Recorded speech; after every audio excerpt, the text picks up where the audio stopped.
Okay, welcome to my review of the Dacia Sandero. It may be pronounced Dacia, it may be pronounced some other way.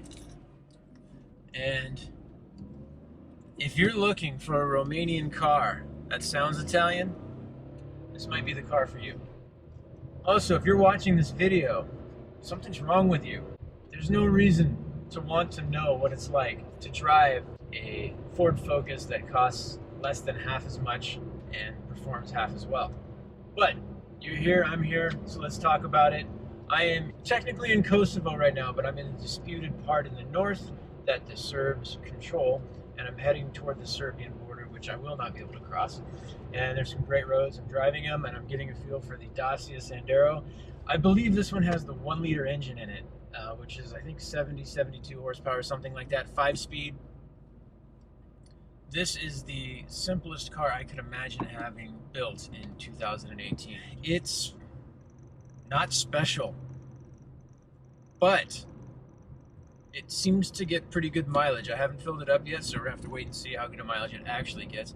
The thing that's interesting to me about this car is that it answers a question that I've had for quite a while, which is, why can't we get less expensive cars in the US? Even a Ford Fiesta seems pretty expensive to me. Can't we build cars cheaper? And the answer is yes. This car is built by Renault and a Romanian company, and it is very simple. I mean, there's things that I wish it did have that it doesn't. But if you just want something to get from A to B that gets really good mileage and is somewhat safe, we should have this option. We should have an option for something like this in the US. Now, this car handles like you're massaging a dead cat. I don't think it has to be this uninspired. The stereo unit is aftermarket, so I can't really speak to the stock unit, but for me, stereo is pretty important. The heater works, but it feels really old. The noise that's made with the little amount of air that comes through is pretty surprising.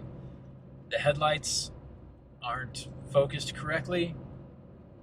I can't imagine a reason for that, since it's a 2018 and now it's 2019. It's got 23,000 kilometers on it. I doubt they've changed out the headlights. But that's what we've got here. Very simple knobs. There's no auxiliary port for a stereo. There's no USB charging. There are 2 cigarette lighter ports. I believe it does not have intermittent wipers. It does not have fog lights. It does any kind of controls on the steering wheel. It does not have cruise control. It does not have a tilt steering wheel. It does, of course, not have a backup camera or GPS. I didn't know you could have torque steer with only 70 horsepower, but this car has it. You want to go to pass somebody, so you step on the gas, you downshift, and it starts pulling around the road like it's a 300 horsepower front-wheel drive car. I think we can do a little bit better without actually adding a lot to the price tag.